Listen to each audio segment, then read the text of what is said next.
श्राद्धात् परतरम नान्यत श्रेयस्करम उदाहृतम तस्मात् सर्व प्रयत्नेनो श्राद्धम कुर्याद विचक्षणः। अन्यत श्राद्ध से परे श्राद्ध से बड़ा कोई कर्म ही नहीं है। आप समझिए, ये महर्षि सुमंत कह रहे हैं, पुराणों में महिमा गाई जा रही है। आप पूरे वर्ष में जितने अनुष्ठान करते हैं, जितने यज्ञ करते हैं, जितनी पूजा करते हैं, क्षमा करिएगा, भारत में श्राद्ध से बड़ा कोई उत्सव नहीं है। आपकी होली दिवाली से भी बड़ा श्राद्ध है। आप इसकी महिमा को नहीं समझ रहे। श्राद्धात् परतरम नान्यत, श्राद्ध से परे कोई कर्म नहीं है। श्रेयस्करम उदाहृतम, इससे ज्यादा कल्याण करने वाला कोई साधन नहीं है। तस्मात् सर्व प्रयत्नेनो, सर्व प्रयत्नेन का मतलब क्या हो गया? पूरा प्रयास करके भी किसी भी तरह श्राद्धम कुर्याद विचक्षणः, बुद्धिमान व्यक्ति को किसी भी तरह से श्राद्ध करना ही चाहिए। श्राद्ध करने से अपनी भी मुक्ति होती है, पितरों की भी मुक्ति होती है, उनका भी कल्याण होता है, अपना भी कल्याण होता है। सर्वप्रज्ञेनो, अब किसी के पास सामर्थ्य नहीं है, किसी के पास धन नहीं है, तो वो श्राद्ध कैसे करे? इतनी भी सामर्थ्य नहीं कि एक ब्राह्मण को भोजन कराए, उसको दक्षिणा आदि दे। तो कहा गया है, पद्म पुराण में इसकी बड़ी महिमा गाई गई है। कहा एक ब्राह्मण के घर पर थोड़ा भोजन भिजवा दो, सीधा भिजवा दो, भोजन नहीं होता सीधा। आप समझते हैं, भोजन की सामग्री कच्ची रॉ फूड भिजवा दो। वो भी नहीं है तो, इतना भी नहीं है तो बोले गौ ग्रास देने मात्र से भी श्राद्ध हो जाएगा। एक गाय के लिए एक ग्रास दे दो, उससे भी काम हो जाएगा। एक रोटी पे जो रोटी पूरी आपकी जो सामर्थ्य है उसके अनुसार हो जाएगा। वो भी नहीं हो तो पीपल के पेड़ पर थोड़ा सा दूध चीनी मिला के कच्चा दूध चढ़ा के आ जाओ, एक पेड़ा का भोग लगाओ, एक पेड़ा घर में ले आओ, सब लोग मिलके बांट लो, उससे भी श्राद्ध हो जाएगा। लेकिन ये किसके लिए कहा है? जो सामर्थ्यवान नहीं है उसके लिए। अगर सामर्थ्य है और तुम ये कहते हो कि मेरे पास समय नहीं है, तो ये बात नहीं चलेगी। समय नहीं है, आजकल लोग अमावस्या पर सारे श्राद्ध कर लेते हैं, एक ही दिन कर लेते हैं सारे श्राद्ध। लेकिन श्राद्ध में योग्य ब्राह्मण भी होना चाहिए। अगर अयोग्य मिल रहा है, किसी में श्रद्धा नहीं है, तो फिर आप मंदिर आदि में सीधा दे आए, वो ज्यादा श्रेष्ठ है। एक गौ माता को खिला दे, वो ज्यादा श्रेष्ठ है। अब बात ये उठती है, श्राद्ध कहते किसको है? श्राद्ध कहते किसको है? श्रद्धया, श्रद्धा से, पितृन उद्देश्यो, पितरों को उद्देश्य करके, क्रियते यत कर्म, जो कर्म किया जाता है, तत् श्राद्धम, वो श्राद्ध है। फिर श्रद्धा से ही श्राद्ध शब्द बना है। आगे कह रहे हैं श्राद्ध माने क्या? श्रद्धार्थमिदं श्राद्धम, श्रद्धार्थम इदम श्राद्धम, श्रद्धा के लिए जो कर्म किया जाता है, माने अपनी श्रद्धा को दिखाने के लिए, बताने के लिए। हमारे पूर्वजों ने बड़ी कृपा की है, उनके प्रति हमारी श्रद्धा है। इसको बताने के लिए उनको जो कर्म किया जाता है वो श्राद्ध है। क्योंकि जैसा हमने कहा, पितर लोग के दरवाजे खुले हैं 16 दिन के लिए। वो सब पितर पृथ्वी पर आते हैं और आपके घर के दरवाजे पर बैठते हैं, और वो आशा करते हैं कि हमारी संतान हमको भोजन देगी, हमें जल देगी। तर्पण करके आप जल देते हैं, आप भोजन देते हैं। हम प्रयास करेंगे हमारे पिताजी से तर्पण की एक विधि वो यूट्यूब और फेसबुक पर डलवा दी जाए, जिससे लोगों को तर्पण कैसे किया जाता है, बाहर के लोगों को तो पता चले, और हर व्यक्ति अपने घर में पितरों के लिए तर्पण भी कर सके। देव तर्पण, ऋषि तर्पण, दिव्य पितर तर्पण, दिव्य मनुष्य तर्पण, अपने पितरों का तर्पण, 5 तरह की तर्पण है, वो कर सके। तो ब्राह्मण जब घर में आता है तो वायु रूप में, सूक्ष्म रूप में पितर उसके अंदर आके विराजमान हो जाते हैं। दर्शन नहीं हो रहा है, दुनिया में कई चीजें ऐसी हैं जिनका आपको दर्शन नहीं होता, दिखाई नहीं देती।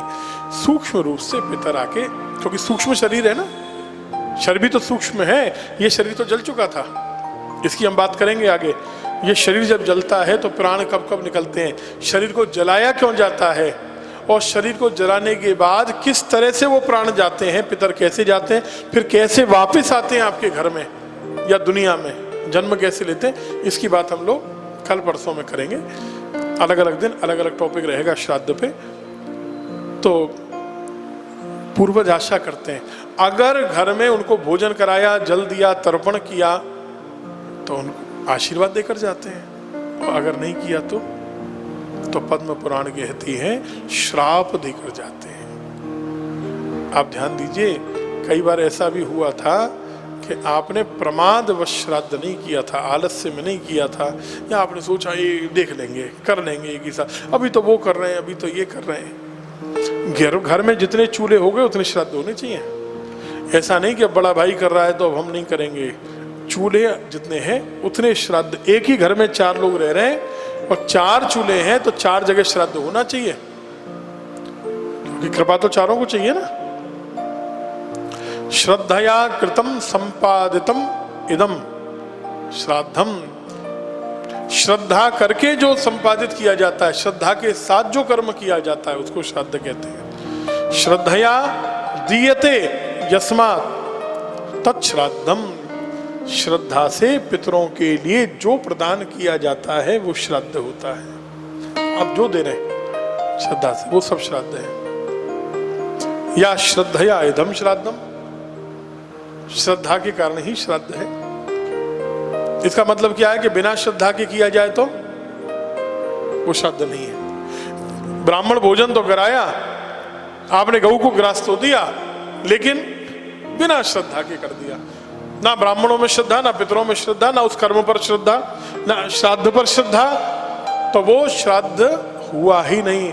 क्योंकि भगवान गीता जी में कह रहे हैं श्रद्धा विरहितम यज्ञम तामसम परिचक्षते, श्रद्धा के बिना जो यज्ञ किया जाता है वो तामसी यज्ञ हो जाता है, और तामसी यज्ञ को देवता पितर कोई स्वीकार नहीं करते। इसी को कहते हैं पितृयज्ञ। ये यज्ञ है, एक देव यज्ञ होता है भगवान की पूजा करके, आहुति देकर, कथा सुनकर, और ये पितृयज्ञ है। मनुस्मृति में, विभिन्न धर्म ग्रंथों में, पुराणों में, वीर मित्रोदय, श्राद्ध कल्पलता, धर्म सिंधु आदि ग्रंथों में, सब में श्राद्ध की महिमा गाई गई है। तो श्राद्ध तो जरूर ही करना चाहिए। महर्षि पराशर बता रहे हैं श्राद्ध क्या है, उसको सुनिए।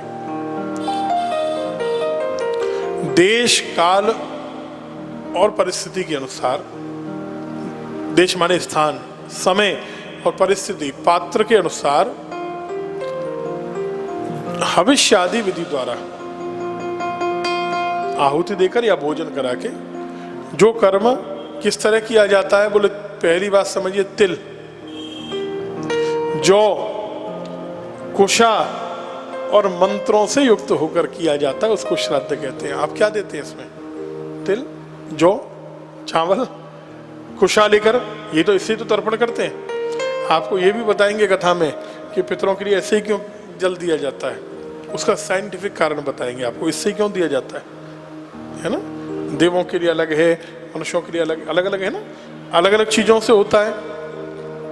उसी से क्यों होता है और कोई चीज प्रयोग में क्यों नहीं आती, और इस तरह क्यों होता है, इसका आपको कारण भी बताएंगे हम। लेकिन आपको रोज फिर आगे जुड़ना पड़ेगा, रोज वीडियोस देखने पड़ेंगे। महर्षि बृहस्पति कहते हैं, देवगुरु हैं। महर्षि पुलस्त्य कह रहे हैं, ये अलग चीज कह रहे हैं, सुनिएगा। ये घर में भोजन की बात कर रहे हैं, भोजन कैसे बनना है श्राद्ध में। जिस कर्म में 3 चीजें, शहद, अब शहद अब कहाँ यूज कर रहे हो बताओ श्राद्ध में, कौन कर रहा है? अब इसका मतलब तो हुआ बृहस्पति जो पुलस्त्य जी के अनुसार तो श्राद्ध में कमी आ गई ना हमारे। अब सुनने से लाभ तो हुआ, हम कल से जो श्राद्ध करेंगे उसमें शहद यूज करेंगे कि नहीं करेंगे? करेंगे ना। आप सुनो, जिस कर्म में 3 चीजें, शहद, घी और दूध, इन 3 चीजों से वो भी शुद्ध चीजें लेनी है तीनों, इन 3 चीजों से बढ़िया बढ़िया भोजन बनाया जाए, शुद्धि से भोजन बनाया जाए और उसे श्रद्धा पूर्वक पितृगण मानकर, पितर मानकर ब्राह्मणों को भोजन कराया जाए, उस कर्म को श्राद्ध कहते हैं।